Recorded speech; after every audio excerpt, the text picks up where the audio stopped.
kembali lagi di podcast saya. Dan untuk kali ini, izin memperkenalkan diri dulu. Nama saya Maulana Bagas Setiawan. Saya jabatan Peranata Pencarian dan Pertolongan Pemula. Nah, saya ini salah satu peserta Latsar tahun 2025. Nah, kali ini saya akan sedikit menggali informasi atau hal-hal yang terkait ASN atau core value ASN berakhlak. Nah, kali ini bintang tamu kita yaitu seorang pelatih yang bernama beliau adalah Denny Kurniawan. Untuk jabatan beliau sebagai penelaah teknis kebijakan bidang pengelola BUMN. Nah, bukan di situ saja, ternyata pelatih sendiri ini mendapat tugas tambahan, yaitu di koordinator Mas Baria. Ya. Mungkin ya untuk teman-teman semua sudah tahu ya, core value ASN berakhlak itu sekitar ada 7 poin. Nah, kali ini kita akan bertanya kepada pelatih Denny mengenai hal-hal tersebut. Baik, untuk pelatih sebelumnya masuk ke Basarnas mulai tahun berapa? Terima kasih Bagas atas perkenalannya. Mungkin teman-teman yang belum tahu tentang diri saya, Denny Kurniawan, masuk ke kantor SAR Lampung ini menerima tahun 2014. Jadi kalau sekarang udah 11 tahun. Jadi kejabatan saya sebenarnya nama singkatnya sih pengelola BUMN, tapi sekarang udah berubah nama jadi penelaah teknis kebijakan bidang BUMN. Dan yang kedua tugas tambahannya sebagai koordinator humas di kantor SAR. Berarti kan kita tahu nih pelatih Denny ini ya, sudah 11 tahun, pasti sudah banyak pengalaman-pengalaman yang ada di Basarnas. Baik, untuk langsung pertanyaan inti, nah, apa sih pelatih tantangan kita sebagai ASN di Basarnas ini untuk memenuhi kepuasan masyarakat, dan gimana tindakan kita sebagai ASN di Basarnas untuk menindaklanjuti dari tantangan-tantangan tersebut? Mungkin untuk kita sebagai ASN untuk memberikan pelayanan prima kepada masyarakat, tentunya kita harus sadari dulu, terus juga kita harus pedomani apa yang menjadi tugas pokok dan fungsi kita, terutama instansi kita Basarnas. Jadi core value kita adalah penyelenggaraan operasi SAR. Dan untuk memberikan pelayanan masyarakat, tentunya kita ada beberapa poin-poin yang memang dari instansi kita harus diutamakan, seperti rescue respon time. Nah, itu kan ada beberapa, ketika operasi kita harus memberikan respon time yang cepat. Terus kedua itu intinya, kalau saya di bidang humas itu ya publikasi, intinya kita harus mempublikasikan apa yang menjadi kegiatan kita kepada masyarakat.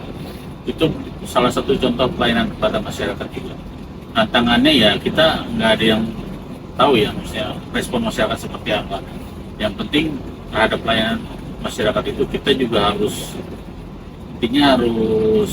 jujur, peduli, dan kita maksimal memberikan pelayanan kepada masyarakat. Maupun respon yang apa dari masyarakat ya itu kembalikan lagi kepada masyarakat. Yang penting kita udah sesuai dengan tugas dan fungsi kita harus sesuai.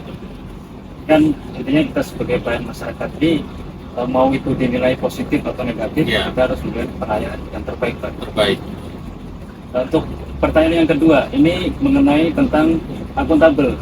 Nah, akuntabel ini kan tentang pertanggungjawaban atas pekerjaan kita nih, Pak. Ya.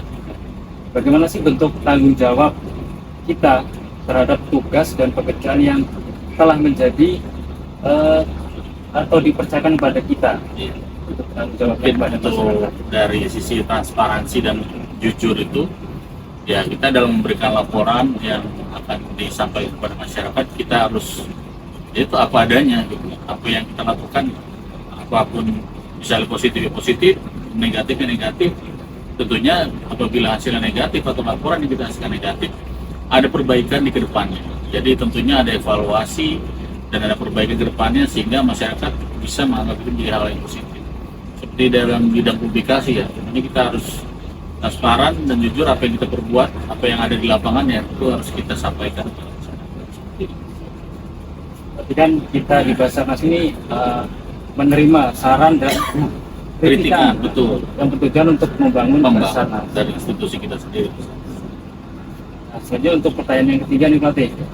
Pertanyaan ini bagaimana bentuk tindakan kita untuk menjadi ASN itu yang memiliki kompeten sehingga dengan kompetensi kita tersebut kita bisa ikut andil dalam operasi yang kita lakukan. Tentunya untuk mengembangkan kompetensi diri ya dari yang biasanya ya dari diklat-diklat atau pelatihan-pelatihan yang baik disediakan dari Basarnas sendiri ataupun dari luar Basarnas. Intinya kita harus tetap memotivasi diri kita untuk terus belajar, berkembang, untuk menambah kompetensi kita. Karena selain untuk diri kita sendiri, itu kompetensi juga untuk mengembangkan institusi kita. Apalagi lebih luas lagi untuk nasional, lebih lagi untuk Indonesia. Ini mungkin dari teman-teman semua, dari 3 pertanyaan ini ada gambaran lah kita untuk kedepannya gimana. Apalagi kita, saya sendiri seorang rescuer itu banyak kemampuan-kemampuan atau skill yang harus dimiliki. Lalu untuk selanjutnya tentang harmonis nih pelatih. Kan kita di Basarnas ini dari berbagai macam suku, bahasa dan lain sebagainya. Itu gimana sih caranya biar kita itu satu sama lain, sesama rekan kerja itu bisa harmonis? Ya, untuk menciptakan keharmonisan di lingkungan kerja itu ya kita harus mengurangi rasa ego kita pribadi. Intinya kita harus mementingkan kepentingan bersama, terus kepentingan ya sama-sama, saling menghormati, saling menghargai. Dengan adanya itu kita bisa menciptakan keharmonisan di ruang kerja. Dengan adanya harmonis itu, keberhasilan kita di operasi SAR pun akan terjaga. Ya kita walaupun berbeda-beda nih, Ya, harus tetap satu kesatuan. satu kesatuan dan satu tujuan dari instansi kita. Tentunya harus mengundurkan ego kita pribadi. Kita di lapangan, apalagi nanti kalian akan merasakan capeknya di lapangan seperti apa. Ya intinya kita harus ingat kita tuh di situ untuk melaksanakan tugas negara. Jadi jangan kita keluarkan ego kita. Nanti otomatis kalau misalnya kita capek atau apa kita keluhkan, yang ada bentrok dengan rekan-rekan ataupun di luar instansi kita sendiri ya. Terus selanjutnya nih tentang loyal nih pelatih. Ya. Loyal kan berarti kesetiaan kita Ya. kepada instansi terutama. Nah, mungkin di Basarnas ini kan bisa dikatakan kita itu bekerja 24 jam nih pelatih. Cuman kan ada waktu cuti, Ya. libur kan. Apa sih tanggapan pelatih ketika waktu cuti tiba-tiba pelatih ini ditelepon sama atasan untuk ikut operasi, padahal itu waktu cuti buat pelatih. Ya ketika masuk Basarnas ya kita harus menyadari dulu juga kan apa tanggung jawab dan apa ya namanya pertanggungjawaban kita kepada instansi kita. Ya ketika tahu kita masuk Basarnas ya tugas dan tanggung jawab itu ada 24 jam. Jadi ya memang di situ nanti awal-awal mungkin ya ada pertempuran batin lah intinya ketika ada tugas ataupun ada kepentingan keluarga yang bentrok ya. Tapi ya tentu kita tetap harus mengutamakan kepentingan apa dari pekerjaan itu. Seperti ya contohnya ketika ada operasi SAR atau apa kekurangan kekuatan di kantor ya kita harus siap 24 jam kita harus datang. Karena kan ya kita harus ketika masuk ke sana tuh ya kita udah seperti kontrak dalam diri kita sendiri. Terus selanjutnya untuk yang keenam ini Ya. tentang adaptif nih. Ya. Apalagi kan kita teknologi semakin maju nih pelatih. Ya.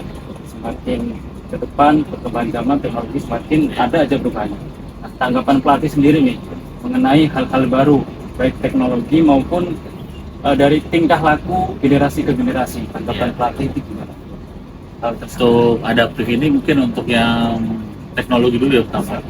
Intinya sih ya kita harus jangan buta teknologi. Kita harus tetap memperhatikan perkembangan teknologi. Ya walaupun kita nggak bisa mengimbangi, seenggaknya kita tahu.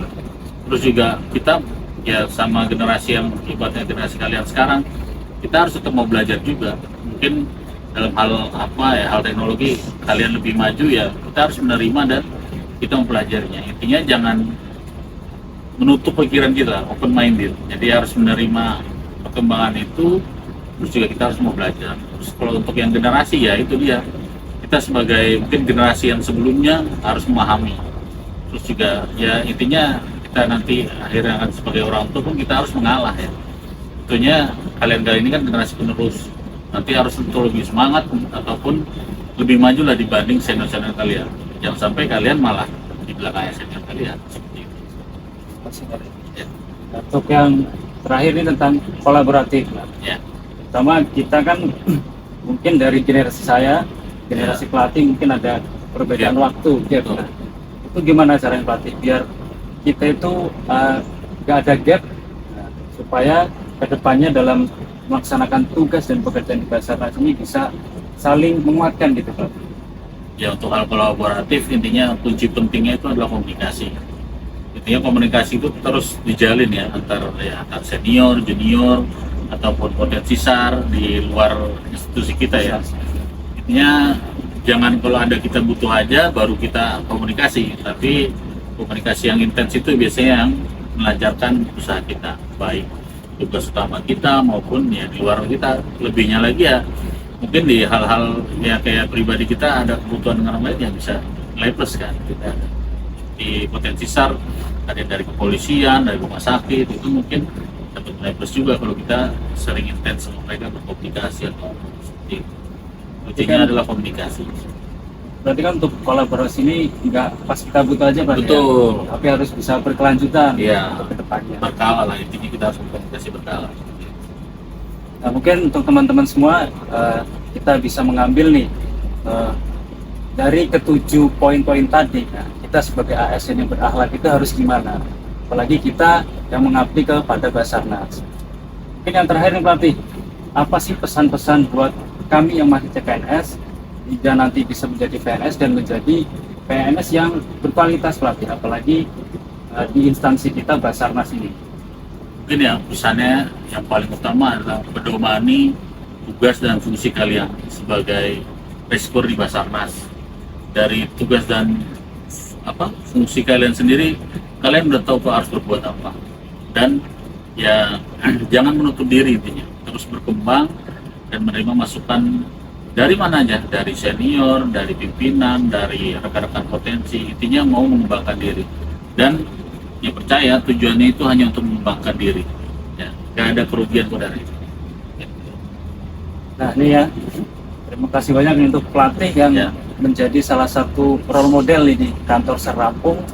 Beliau ini memang bisa dicontoh lah, apalagi buat kita yang masih CPNS. Mungkin terima kasih ya pelatih atas waktunya, Sama-sama. sudah memberikan arahan informasi kepada kita. Semoga bermanfaat ya. Siap. Oke, untuk teman-teman semuanya, terima kasih sudah menonton podcast kali ini. Sampai jumpa lagi di episode berikutnya. Saya Iri, wassalamualaikum warahmatullahi wabarakatuh.